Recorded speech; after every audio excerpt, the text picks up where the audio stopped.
Europe 1. C'est la une du JDD ce matin. Les prix flambent, vous le constatez, on le constate tous, et ce n'est qu'un début. Quels sont les produits qui augmentent le plus et qu'est-ce que prévoit de faire le gouvernement? On fait un point complet avec vous, Thibaut Huche. Oui, les prix montent et de partout, vous l'avez sûrement senti en faisant vos courses.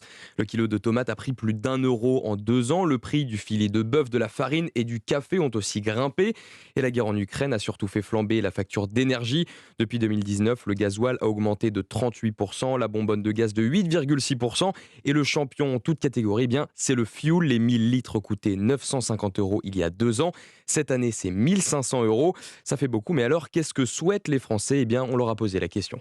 Tout le monde ressent une inquiétude, ça c'est certain. Maintenant que nous avons passé presque la totalité des échéances électorales, on attend législatives, mais il va falloir, à la rentrée en tout cas c'est sûr, prendre des mesures et être maître des matières premières, parce qu'on voit bien qu'avec les problèmes de confinement en Chine, on commence à avoir aussi des problèmes d'importation de matières premières. On aimerait bien que les salaires suivent. C'est vrai qu'il y a du coup un écart. Si les salaires ne sont pas augmentés et que les prix augmentent, c'est dans notre portefeuille que ça se retrouve.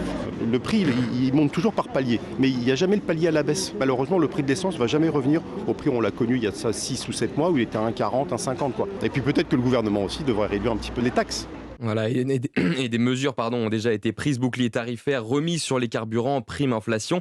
Mais ça ne suffit pas, selon le JDD à l'Elysée. On s'active déjà pour trouver des solutions.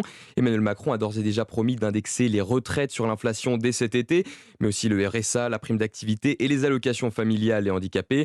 Pour le prix à la pompe, la remise de 15 à 18 centimes sur le litre qui s'arrête fin juillet va être prolongée et le chèque alimentaire devrait aussi bientôt voir le jour. Alors Thibaut, il y a les mesures, mais il y a aussi les bons plans, on va dire, que l'on peut retrouver sur ce site anticrise.fr qui recense toutes les promotions du moment. Oui, tout à fait, surtout pour la nourriture et les produits ménagers. Et selon le cofondateur d'anticrise.fr, Laurent Anselme, faire la chasse à la promo, ça peut être très intéressant, surtout quand les prix montent. En passant une petite heure par semaine, on consulte les prospectus, on regarde les promotions et on anticipe ses achats. Si par exemple la semaine suivante, il y a une belle promo de 70-80% de remise sur de l'assouplissant, vous savez que dans 2 ou 3 semaines, vous aurez besoin d'assouplissant.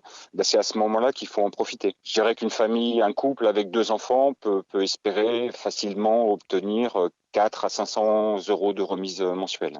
Le pouvoir d'achat, à mon avis, diminue de plus en plus et il est d'autant plus utile de chercher des solutions pour arriver à alléger les dépenses.